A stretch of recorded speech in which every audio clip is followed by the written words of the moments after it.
All right, we are back. I had to redo the stream. The last stream crashed. Not sure what happened with it, but we are back. I will wait for a couple of people to get in, and we will get this rolling.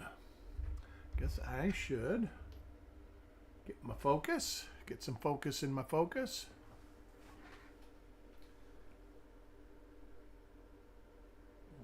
Let's see what I got here.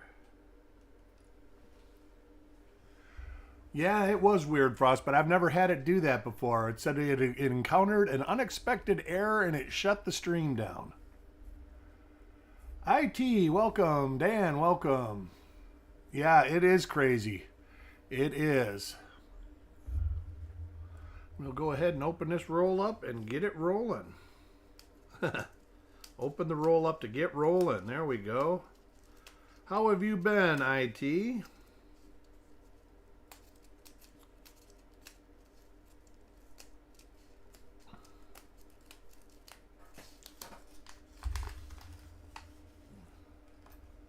Uh-oh. There could be some crusty coins in this roll.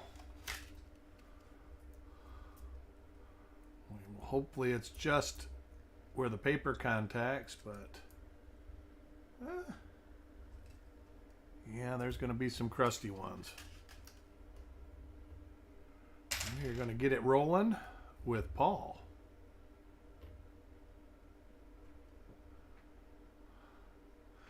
There are double die obverses and RPMs.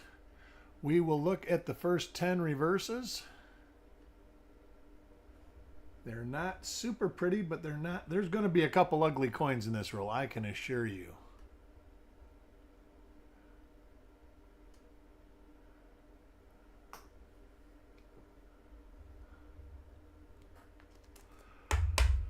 $86D has some nice stuff. Very, very hard to find it.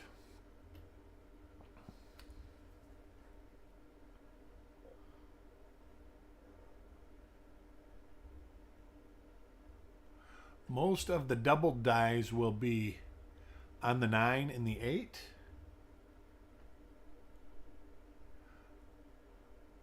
I actually discovered a real nice one 25 years ago, and I don't even have a copy of it anymore because it was in my original RPM collection, which was stolen and sold. Richard Sappington, welcome.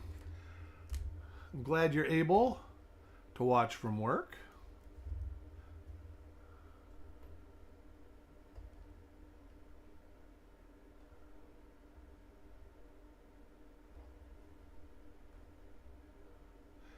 It is nice to be able to search these dates. This is a kind of a tough date to search. These rolls tend to be $20, $30 when you buy them. And unfortunately, a lot of them are crusty, being that they are the copper-plated zinc. The coin after this coin is not going to be the best shape. Dirty Water, welcome back.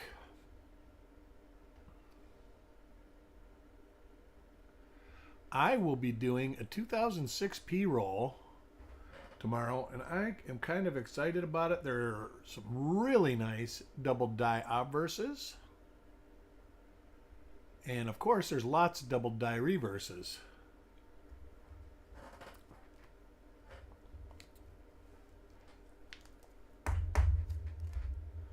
Coin number 5, Farm Dog.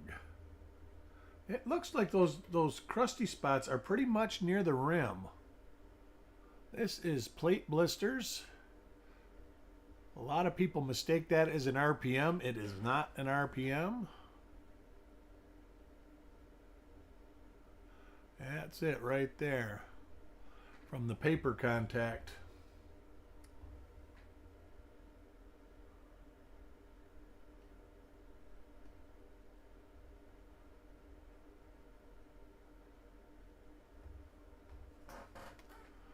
At my not so happy place. Well, I'm sorry you're at work.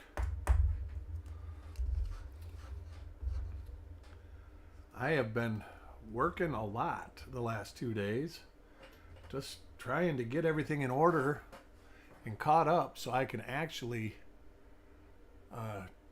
do this job in my office instead of it sprawling across my house. Got a new organizational method and it seems to be working out well. Like after these are done, I will sort them and check them into my spreadsheet. And that seems to be that way. I know that the coins are already sorted and already there. And then as I do coins that have varieties on them, I add them. So when I see that you're at a certain point, I mail your package. So you guys should be getting more frequent packages. After this one, hopefully you'll be getting one every week to week and a half.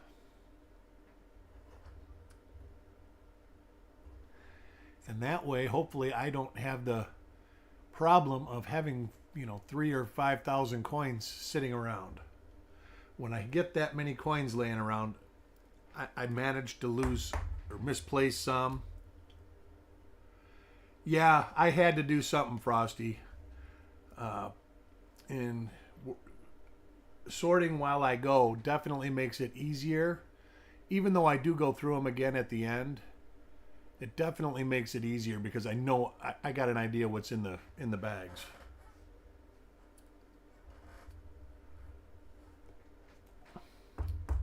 Coin curious. I need a process, right? My process has been evolving over many years. And this one's got some of the plating blisters on it.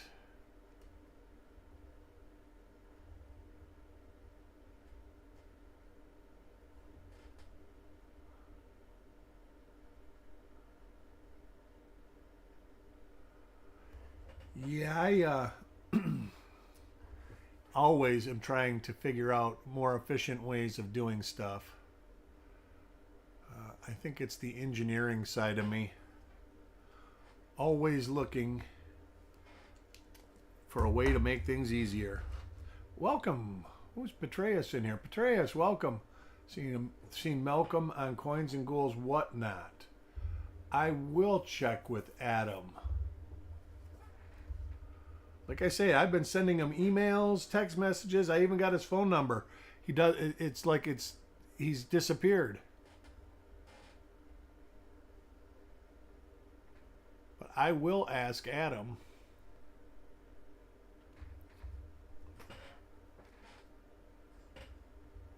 You do. You do. IT. Coin 11 for Carl.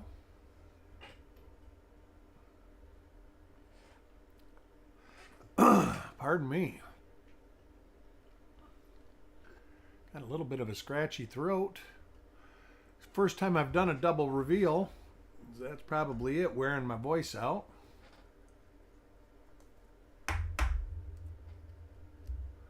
Coin number 12. Oh, it's to me. Look at that. We've got a lot of that dust flying in now, which is good because the dust will make it not rain. But I don't think that dust reaches you guys. I think it kind of dissipates.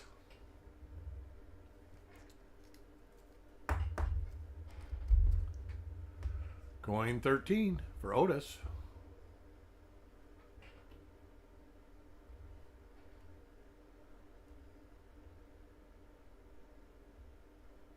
Little hit on the mint mark.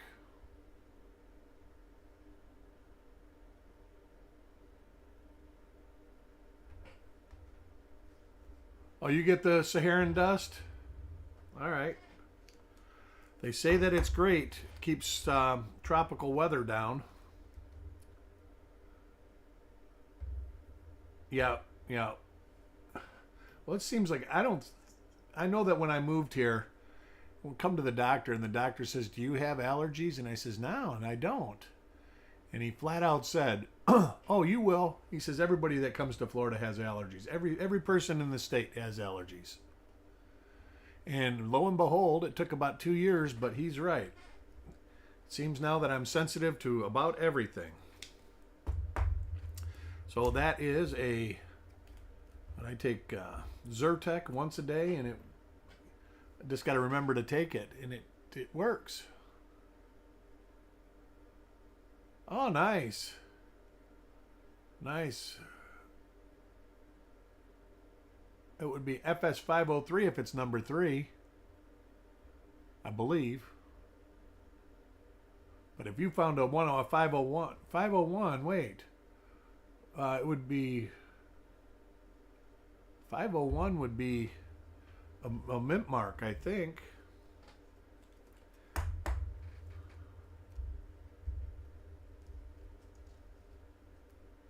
Yeah, that's a mint mark. That's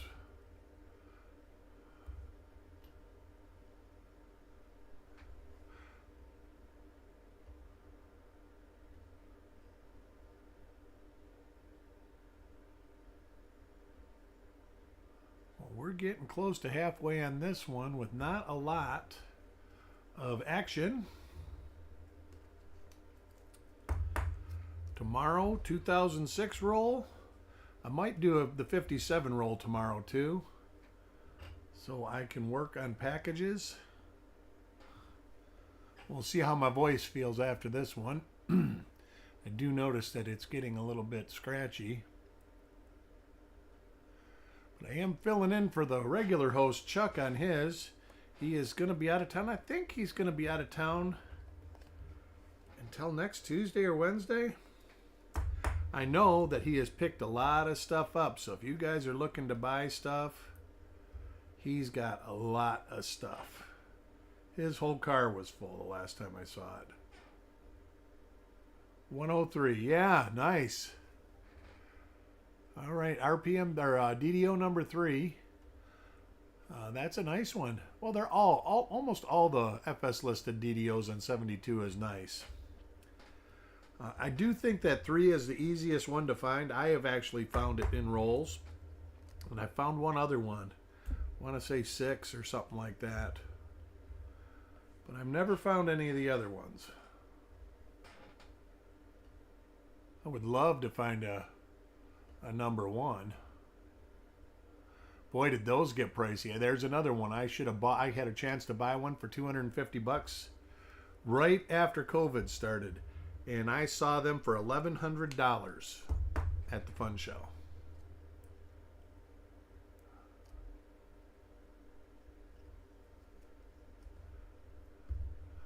Oh yeah, and he actually Chuck's there too, so who knows what he's going to get there also. It's crazy. Like I said, I saw his truck and I was like, whoa.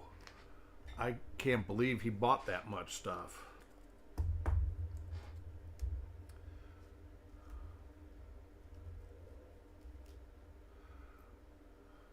And it's not a lot of Lincoln cents. A lot of it is other stuff.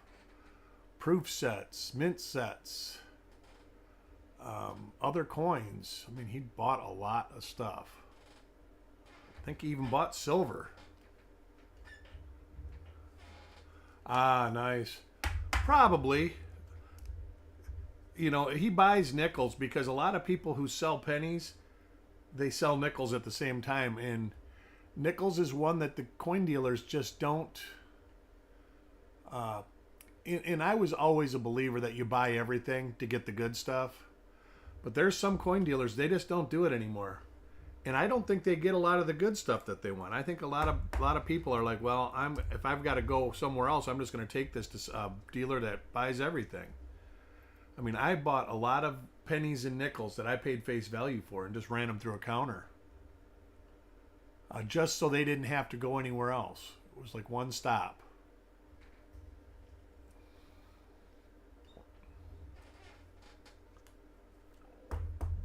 And I feel that all dealers should do that.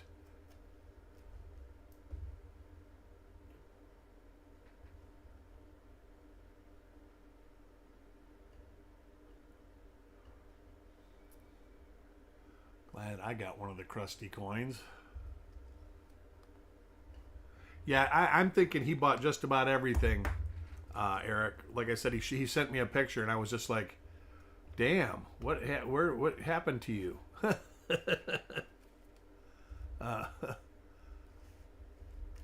Where's Chuck?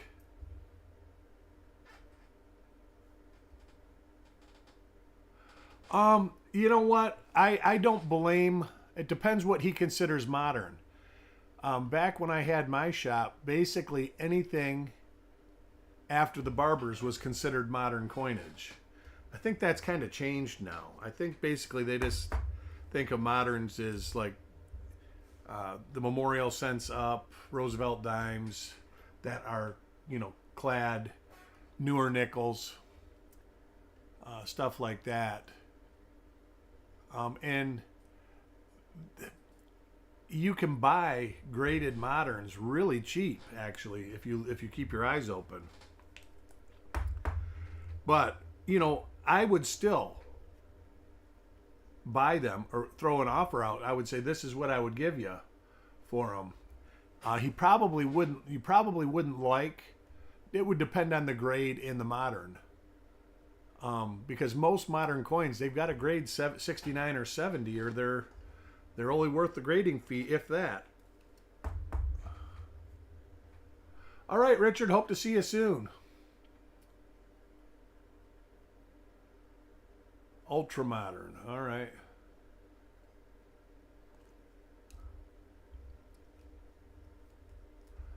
I personally like all coins. I am kind of a fan for the Art Deco style coins, though. When outside of the Lincoln cent, I love the Buffaloes, the Standing Liberties, and the Mercury dimes. I actually like the halves, all the halves. I'm even a Franklin. I like Franklin halves, so I guess I like all the. And that used to be considered modern coinage. But that was in the 90s, so the coins, a lot of those coins were only 50 years old then. I do think that when dealers say modern now, that they're talking about basically what's in circulation now. But ultimately, I don't know, because I haven't been in the business since about 2005.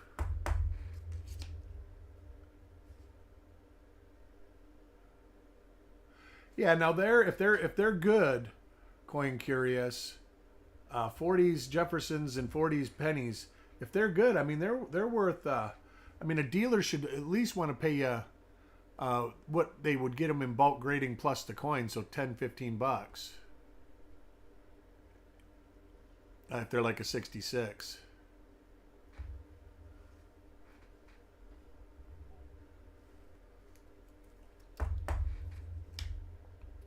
But it also depends on the dates and the grades. I mean, like a 49p, I think 65s are worth $15 or so. I think a 66 is $30 or so. Yeah, I have a feeling that the days of them minting coins is numbered. I'm pretty sure we're eventually going to go to digital transactions. Everything will be digital. I hope not, but I mean, I don't think it'll affect the coin hobby. But I do think that there is going to be a change. Manufacturing costs. I mean, like everybody says, oh, it costs 3.5 or 4 cents to manufacture a penny. Well, it costs 13 cents to manufacture a nickel. When they get rid of pennies, what's going to replace it? Nickels. They're going to have to manufacture 200 million nickels a year. So all the money we save by not manufacturing pennies will be spent manufacturing nickels plus more money. So then they'll go ahead and get rid of that and just round up to the dime, and people might reject that. I mean, there's gonna be a little pushback about a nickel on the dollar. Just go live in the woods. There you go. There's something to be said about that, Eric. I mean, the thing is not many people, especially your age, can go live in the woods. There are a lot of people in that generation that if their phone turned off and their food supply had it stopped, they would have a very difficult time living.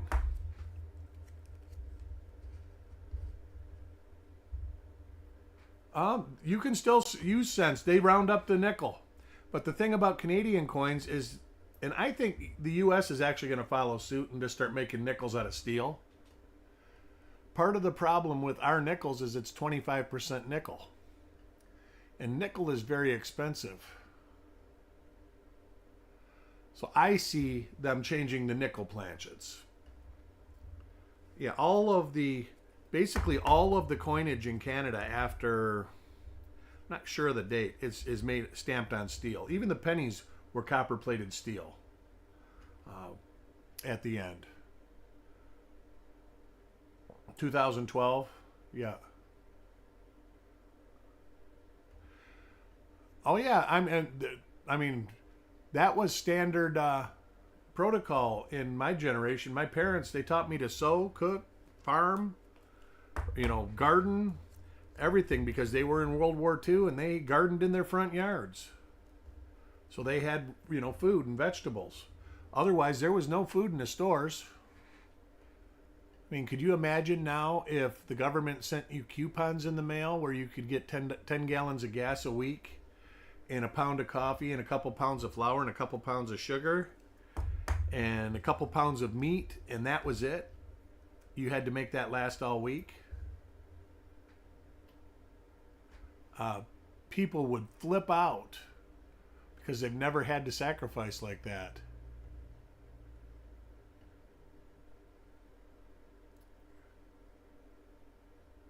That ultimately is the best, is when and even like where my son lives in Nebraska, they all have farmland, but they only do a small plot of stuff for themselves, and they each do a different thing every year. One will do tomatoes, one will do green beans, one will do peas, stuff like that, and then they trade it with each other. So they have everything, and then they can everything. I used to do that in Michigan. I used to do all the tomato products, carrots, greens, all that stuff, because I grew a lot of kale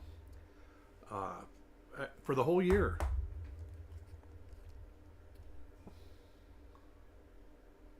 There would be chaos in the streets. You're absolutely right.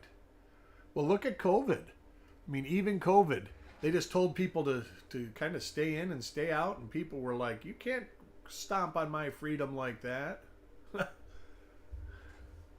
And it's like, man, dude, it's only, going outside. It's not a big deal. That just is a precursor. If we went into a world war, oh my gosh. The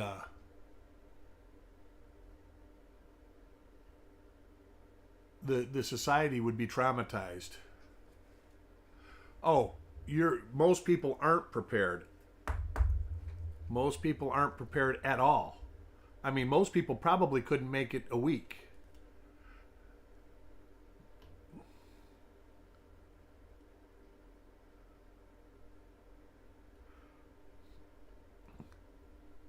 Oh, Coin Curious, it was so fun. I go to Sam's Club. They've got no meat, no toilet paper, no water, no soap, no laundry detergent, no nothing. Because people would see other people buying it, and they'd buy it. And that's like at hurricanes. People used to buy pallets of water, and it's like, why are you buying a pallet of water for? You just need water to drink and maybe wash your face and stuff like that. Buy a couple cases. It's not like your water's going to be off for 6 months. And then they go return it all. So now at Sam's Club down here, anything you buy, like water and stuff like that, you can't return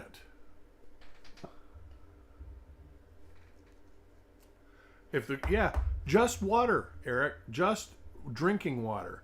There are a lot of people who would not be able to provide themselves with drinking water. And you can only go a few days without drinking water.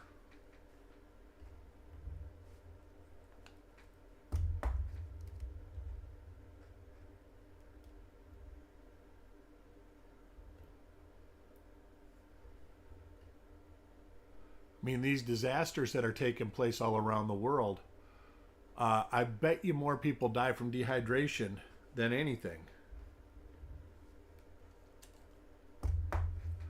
You know, that's like after the earthquakes and stuff, they always go to recovery after a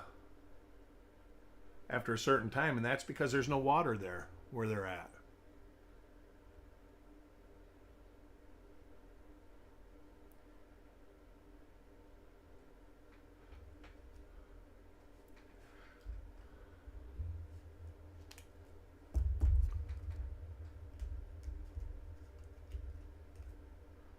Kurt P.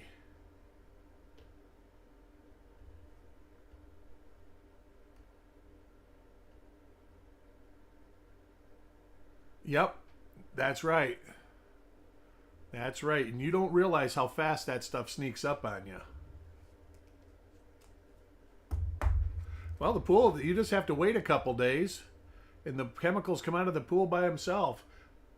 I mean, most people drink chlorinated water out of the tap anyway, so a little chlorine ain't going to hurt you.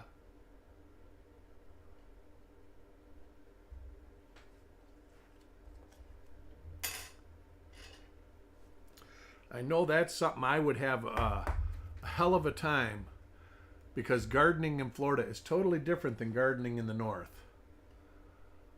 It's different seasons. The crops are different. What varieties you grow are different. I usually just have a couple pepper plants growing, a hot one and a sweet one, and we use them as they grow, and when they get about 4 feet tall, we cut them down and start a new one.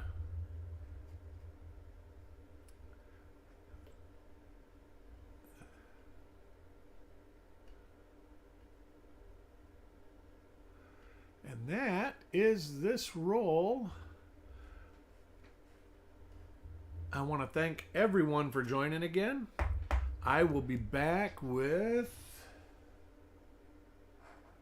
that roll right there tomorrow around noon.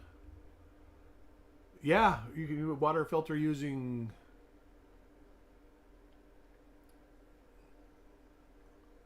I'm not sure what that was supposed to mean, but yeah, I know that water filters are actually easy.